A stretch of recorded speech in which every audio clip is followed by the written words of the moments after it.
జై శ్రీరామ్. శ్రీమాత్రే నమః. శ్రీ గురుభ్యో నమః. 2025 సంవత్సరం జూలై నెల 13వ తారీఖు నుంచి 2025 సంవత్సరం జూలై నెల 19వ తారీఖు వరకు కూడా ఈ వారం యొక్క వార ఫలితాలు ద్వాదశ రాశుల వాళ్ళకి ఏ విధంగా ఉండబోతున్నాయి, ఈ విషయాలు మనం చూద్దాము. అయితే ఈ విషయాలు తెలుసుకోవడానికి ముందుగా గోచార గ్రహ గమనాలు ఒక్కసారి పరిశీలిద్దాం. వృషభ రాశిలో వృషభ రాశ్యాధిపతి అయిన శుక్ర భగవానుడి సంచారము, తృతీయ రాశి కాలపురుషుడు కుండలిలో నుంచి తృతీయ రాశి అయిన మిథున రాశిలో రవిగురుల సంచారము ఈ నెల అంటే సూర్యనారాయణమూర్తి 16వ తారీఖు వరకు కూడా మిథున రాశిలో ఉంటాడు. 17వ తారీఖు నుంచి మిథున రాశి నుంచి ఆయన కర్కాటక రాశిలోకి ఎంటర్ అవుతాడు.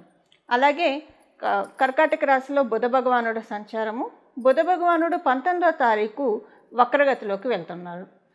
సింహరాశిలో మంగళ కేతు సంచారము, కుంభరాశిలో రాహు భగవానుడి సంచారము, ఆఖరిదైన మీనరాశిలో శనీశ్వరుడు సంచారము.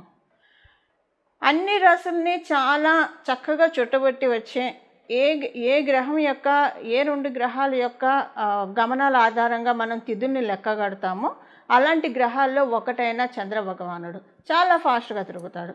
ఆయన ఈ వారంలో మకర రాశి మొదలుకొని మేషరాశి వరకు ఆయన సంచారం సాగుతుంది. అంటే మకర రాశి, కుంభరాశి, మీనరాశి, మేషరాశి ఈ 4 రాశుల్లో ఆయన సంచారం సాగుతుంది. ఈ రాశుల ఈ గ్రహగమనాల రీత్యా ఈ వారము ద్వాదశ రాశుల వాళ్ళకి ఎలాంటి ఫలితాలు ఉండబోతున్నాయి అన్న విషయాన్ని మనం చూద్దాం.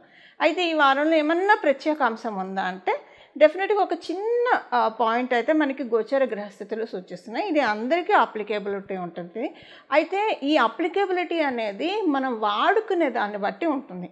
ఇప్పుడు ఇది మీకు అర్థమయ్యే విధంగా చెప్పాలంటే అసలు ఫస్ట్ ఆ విషయం ఏంటో చెప్పి అప్పుడు నేను అప్లికేబిలిటీ ఎలా చేసుకోవాలో మీకు చెప్తాను. ఎగ్జాంపుల్, మిథున రాశిలో గురు భగవానుడి సంచారం చాలా మంచిది అంటే యాక్చువల్గా కాలపురుషుడు కుండలిలోంచి తృతీయ స్థానం గురు భగవానుడికి బృహస్పతికి మారక స్థానం అని చెప్తుంది జ్యోతిష శాస్త్రం. అయితే అదే జ్యోతిష శాస్త్రం తృతీయ స్థానంలో గురు భగవానుడి సంచారము సౌభాగ్య యోగాన్ని కూడా కలగజేస్తుంది. సౌభాగ్య యోగం ఎలా కలగజేస్తుందంటే నేను జనరల్గా కాలపురుషుడు కుండలిలోంచి మనం పరిశీలిస్తే కనుక ఎప్పుడైనా గురు భగవానుడు మనకి కాలపురుషుడు కుండలిలోంచి కావచ్చు, మన జన్మరాశి జన్మలగ్న వశాత్తు కావచ్చు, తృతీయ స్థానంలో ఉంటే సహజంగా గురుబలం తక్కువ ఉన్నట్లు. కానీ ఇక్కడ ఆయన తత్వమే ఒక చెరుకు గడ. గురు భగవానుడు అంటేనే ఒక చెరుకు గడ. మనం ఎంత పీల్చి పిప్పి చేసినా స్వీటే ఇస్తాడు కానీ బెటర్ ఇవ్వడు. అయితే ఆయన ఒకవేళ శుభత్వాన్ని ఇవ్వలేకపోతే అశుభత్వాన్ని అయితే ఆయన ఇవ్వడు, కొంతవరకు కట్టడి చేస్తాడు. ఇంకా మరీ బాగోకపోతే మనం చెప్పలేం, కొన్ని కండిషన్స్ ఉంటాయి దేనికైనా. ఆయన గురు భగవానుడు తృతీయ స్థానంలో ఉంటే సహజంగా ఆయనకి 3 దృష్టిలు ఉంటాయి. పంచమ దృష్టి, సప్తమ దృష్టి, నవమ దృష్టి. సప్తమ దృష్టి ప్రతి గ్రహానికి ఉంటుంది. అయితే కొన్ని గ్రహాలకి ప్రత్యేక దృష్టిలు ఉంటాయి. అందులో ఒకటి ఏంటంటే గురు భగవానుడికి 5వ స్థానము, 9వ స్థానం ఇది ఆయన ప్రత్యేక దృష్టి. సప్తమ స్థానం ప్రతి గ్రహానికి ఉంటుంది. అయితే అలాగే మంగళకి 4వ స్థానము, 8వ స్థానము ఈ 2 ఆయన ప్రత్యేక దృష్టిలు.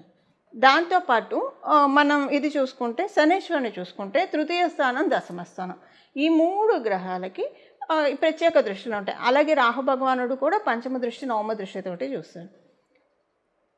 అయితే ఇప్పుడు మనం చూడాల్సిన అంశం ఏంటంటే గురు భగవానుడి వరకు మనం తీసుకుంటే ఈ వారం మనకి అది ఈ సంవత్సరం అంతా అప్లికేబిలిటీ ఉంటుంది. సో ఈ సౌభాగ్య యోగం ఏంటంటే ఆయన పంచమ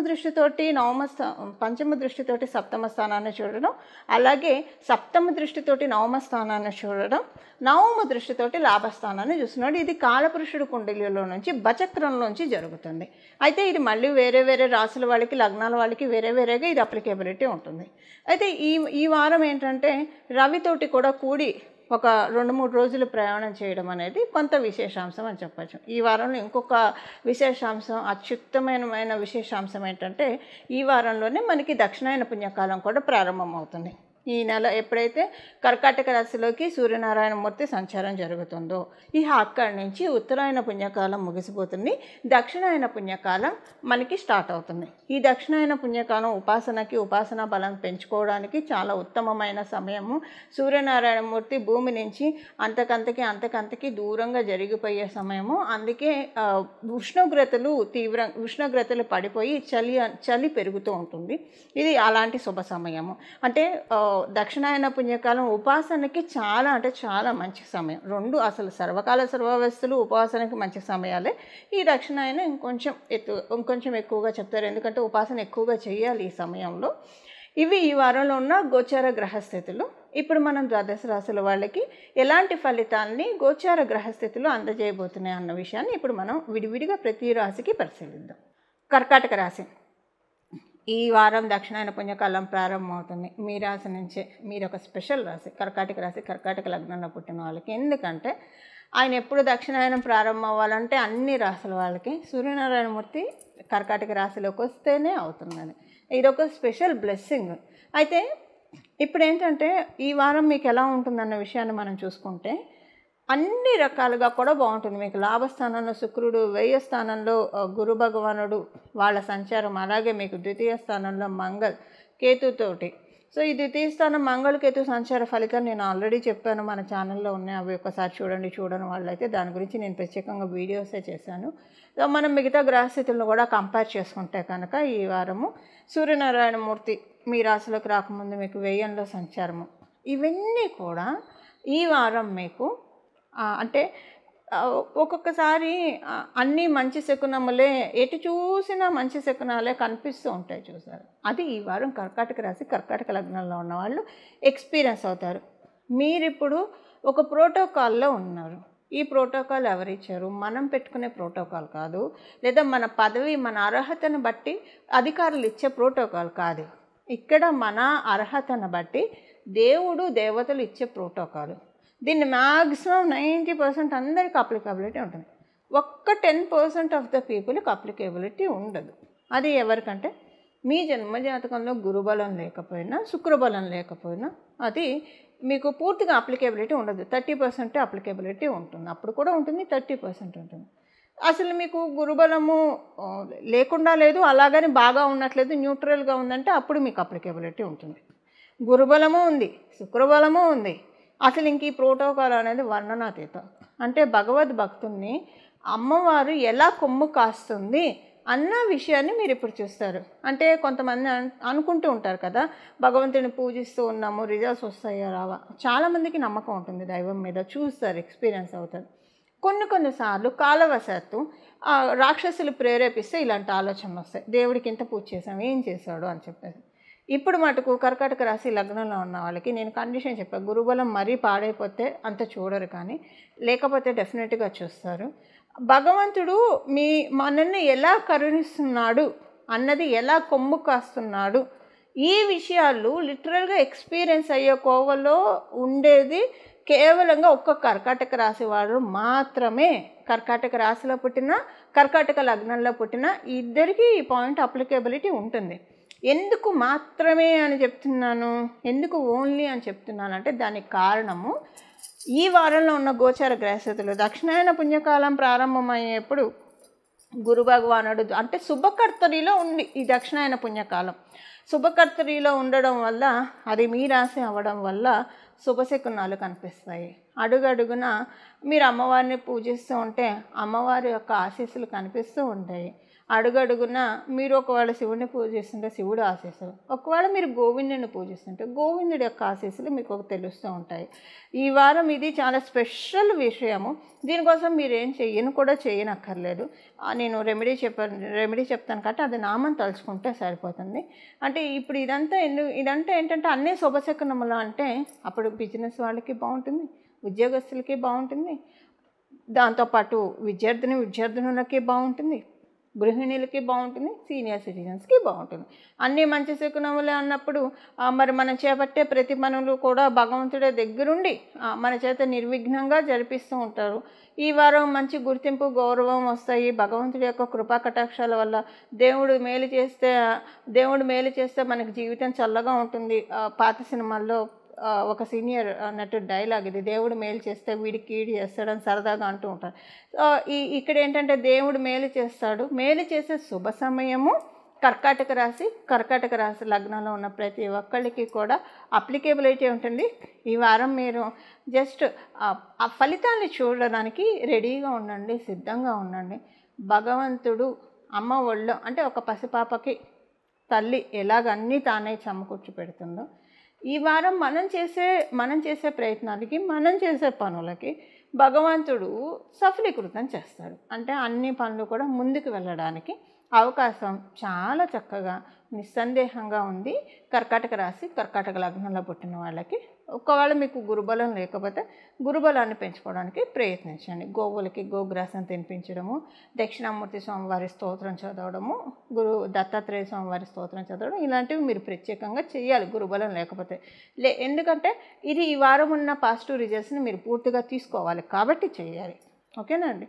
ఇది ఈ వారం యొక్క గోచార గ్రహస్థితుల ఫలితాలు కర్కాటక రాశి, కర్కాటక లగ్నంలో పుట్టిన వాళ్ళు. ఈ వారం చేసుకోవాల్సిన పరిహారం ఒక చిన్న నామజపము. దీన్ని మీరు మంత్రంగాను, బీజాక్షరాలు చేరిస్తే మంత్రంగాను అనుష్ఠించవచ్చు. అంటే మీరు స్నానమైన వెంటనే శుచులయ్యి అప్పుడు మీరు మంత్రంగా చదవచ్చు. ఓంకారాన్ని చేర్చుకొని, లేదు సర్వకాల సర్వవస్థలందు పఠించాలి అంటే కనుక ఓంకారం ఇలాంటివి చేర్చకుండా నామంగా కేవలం నామమాత్రంగా చదివితే అది నామజపం అవుతుంది. ఈ వారం మనకి దక్షిణాయన పుణ్యకాలం ప్రారంభం అవుతుంది కాబట్టి ఎప్పుడైనా మనం గుర్తుపెట్టుకోవాల్సిన విషయం ఏంటంటే, మనకి ఉత్తరాయణ పుణ్యకాలం, దక్షిణాయన పుణ్యకాలం. ఉత్తరాయణ పుణ్యకాలం దేవతలకి పగటి సమయము, దక్షిణాయన పుణ్యకాలం దేవతలకి రాత్రి సమయము. సో మనకి కాలగతులు 6 నెలలు రాత్రి, 6 నెలలు పగలు దేవతలకి ఇలా ఉంటుంది. ఎప్పుడైనా సరే ఒక్కటైతే బాగా గుర్తుపెట్టుకోండి, ఇది చాలా బాగా ఎక్స్పీరియన్స్ అయ్యి చెప్తున్నమాట. ఈ కరెక్ట్గా సూర్యనారాయణమూర్తి ప్రతి నెల ఆయన సంక్రమణం చేసే సమయం చాలా అంటే చాలా పవిత్రమైన టైం. ఆ రోజు వరకు అయితే చాలా పవిత్రమైన సమయం. ఆయన ఒక రాశి నుంచి ఇంకో రాశికి మారేప్పుడు కొన్ని గ్రహాలకి బృహస్పతి మారితే పుష్కరాలు వస్తాయి. అలాగే సూర్యనారాయణమూర్తి ఒక రాశి నుంచి ఒక రాశికి మారుతున్న ఆ ఒక్కరోజు ఏదైతే ఉంటుందో ఆ సంక్రమణ సమయం అనేది చాలా పవిత్రమైన సమయము. అన్ని రాశుల్లోకి మారినప్పుడు పవిత్రమైన సమయము.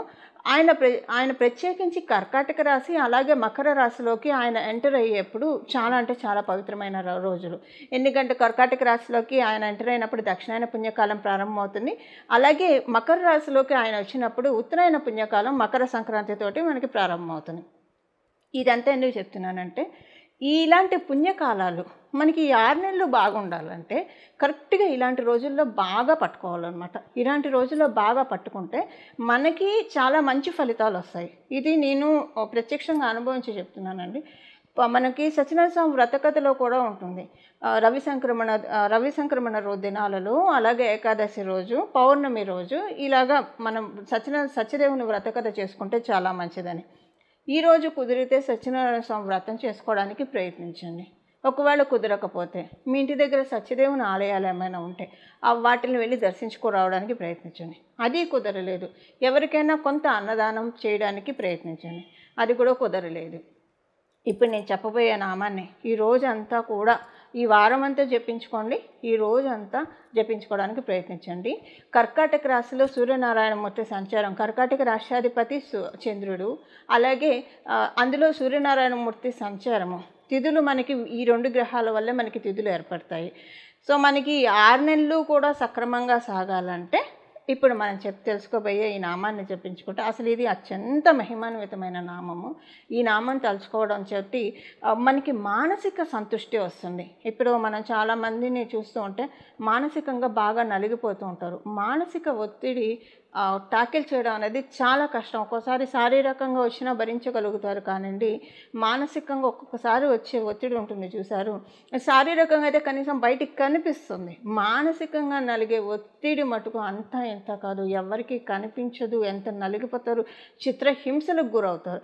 ఇలా గురవ్వకుండా ఉండడానికి ఈరోజు మనం చేసుకోవాల్సిన నామం, మనం ఈ రోజంతా చేసుకోవాల్సిన నామము మనం ఒకసారి చూద్దాము. అలాగే ఈ వారమంతా కూడా చేస్తే మంచిది. ఆ నామం వచ్చేసేసి పరమశివుడికి సంబంధించిన నామం. చంద్రశేఖర పాహిమం చంద్రశేఖర రక్షమం, చంద్రశేఖర పాహిమం చంద్రశేఖర రక్షమం, చంద్రశేఖర పాహిమం చంద్రశేఖర రక్షమం. ఈ నామాన్ని జపించుకోండి. అంటే ఇంకా నేను మంత్ర రూపంలో ఇవ్వట్లేదు, నామరూపంలోనే ఇస్తున్నాను. మీరు స్నానం చేసాక కూడా నామరూపంలో అయితే జపించుకోవచ్చు. సర్వకాల సర్వావస్థలందు నామజపానికి ఎలాంటి తప్పు లేదు కాబట్టి, ఎలాంటి నియమాలు కూడా లేదు కాబట్టి ఫస్ట్ మంత్రం అనుకున్నా కానీ ఈ నామం అయితే చాలా బాగా ఉంటుంది. ఎందుకంటే సూర్యనారాయణమూర్తి కర్కాటక రాశిలో సంచారం అనేది ఇక్కడ మనం చంద్రశేఖరుని స్మరించుకోవడం వల్ల పౌర్ణమి యోగం అని అంటాం దీన్ని. ఎలా పౌర్ణమి యోగము? ఎప్పుడైనా సూర్యనారాయణమూర్తి నుంచి మొత్తం శక్తిని కాంతిని చంద్రుడు గ్రహించి చక్కగా జాబిలి మనకి పిండి వెన్నెల్ని కురిపిస్తున్న శరత్కాలంలో అలాంటి పిండి వెన్నెలని అంటే మానసిక ప్రశాంతతని మనం తీసుకోవాలంటే పరమశివుడి తలపైన ఉన్న చంద్రశేఖరం, మనం చంద్రుడిని ధరించాడు కాబట్టి చంద్రశేఖరుడు అని చెప్తాం. ఈ నామంతో కనుక స్వామివారిని ధ్యానిస్తే మనసుకి ఎంత ప్రశాంతత ఉంటుందంటే ఇది మాటల్లో చెప్పలేమండి. ఎవరికి వారు అనుభవించి తీరాలి. ఒక్కసారి మానసిక ప్రశాంతత ఎలా ఉంటుంది అనేది ఒక్కసారి ఎక్స్పీరియన్స్ అవ్వండి. తర్వాత ఈ నామాన్ని మీరు వదలమన్నా వదలరు, అంత అద్భుతంగా పనిచేస్తుంది. ది బెస్ట్ మెడిసిన్ ఈ నామం అని చెప్పడంలో ఎలాంటి సందేహం లేదు. భగవంతుడి మీద పూనికతోటి, భగవంతుడి మీద నమ్మకంతో ఈ నామాన్ని మనమందరం జపించి మనకున్న అంటే భగవంతుడి నామాన్ని జపించడం వల్ల ఆయనకి మనం చేసే ఫేవర్ అంటూ ఏమీ ఉండదు. మనల్ని మనం ఉద్ధరించుకోవడానికే భగవంతుడిని పూజించేది, ప్రార్థించేది దేనికైనా సరే. సో ఈ నామాన్ని పట్టుకొని చక్కగా ఉన్నాం. దక్షిణాయన పుణ్యకాలం కావచ్చు, ఉత్తరాయణ పుణ్యకాలం కావచ్చు, ఆత్మీయ బంధువులారా ఈ రోజులను మటుకు అస్సలు విడిచిపెట్టకండి. మనకున్న ఈ 6 నెలలు బాగా ఉండాలంటే ఈ 2 రోజులు అంటే విడిగా కూడా మనం చేసుకోవాలి. ప్రత్యేకించి ఈ 2 రోజులు ఇప్పుడు మీరు మీ పుట్టినరోజు, మీ పెళ్లి రోజు వస్తే ఎంత స్పెషల్గా సెలబ్రేట్ చేసుకుంటారు. అలా భగవంతుడు పుట్టినరోజులాగా భావించి స్పెషల్గా ఇంటికి మామిడి తోరణాలు కట్టడం, గడపలకి పసుపు రాయడము, ప్రత్యేకమైన ఆరాధనలు చేయడం ఇంట్లో ఇలాంటివి. లేదా రోజంతా కూడా వీలైనంత వరకు ఈ సోషల్ బజ్కి దూరంగా, అన్నిటికీ దూరంగా, అంటే ఒక రకంగా చెప్పాలంటే ఈ ఒక్కరోజు వరకన్నా కనీసం ఇహానికి దూరంగా పరానికి దగ్గరగా ఉండడానికి ప్రయత్నించండి. పరానికి దగ్గరగా ఉండాలంటే పరదేవతను పట్టుకోవాలి. అమ్మవారు కావచ్చు, అయ్యవారు కావచ్చు, మీ ఇష్టం ఎవరినైనా పట్టుకోండి. ఈ నామాన్ని కనుక ఈ రోజంతా జపించడం వల్ల, ఇది నేను ప్రత్యేకించి అనుభవించి చెప్తున్నాను, దక్షిణాయనం ఉత్తరాయణం ఈ 2 కాలాల్లో మనం పట్టుకుంటే కనుక అసలు 6 నెలలు కూడా చాలా చక్కగా వెళ్తాయి. ఎంత ప్రశాంతంగా ఉంటుందంటే అసలంటూ కష్టాలంటూ ఎవరికి రాకుండా ఉండడం అయితే అది కల్లా. ఎవరికైనా సరే, ఎంత మహానుభావులకైనా, ఎంత ఉత్తమ పురుషులకైనా, ఎవరికైనా ఇబ్బందులు అనేది మానవులుగా పుట్టినప్పుడు సర్వసాధారణం. నలమహారాజు, సత్యహరిశ్చంద్రుడు అలాంటి వాళ్ళకే తప్పలేదు, మనమెంత పిపీలకు.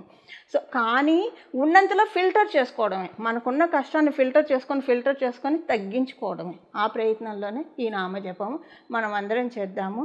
పరమశివుడు అత్యంత దయాళువు, అత్యంత కృపాలు, పిలిచిన వెంటనే పలుకుతాడు. భక్తి అనే పుష్పాన్ని సమర్పించి ఈ నామాన్ని జపించి మనం అందరం కూడా ముక్తి పొందడానికి ప్రయత్నిద్దాం. మంగళం. నమో భగవతే వాసుదేవాయ.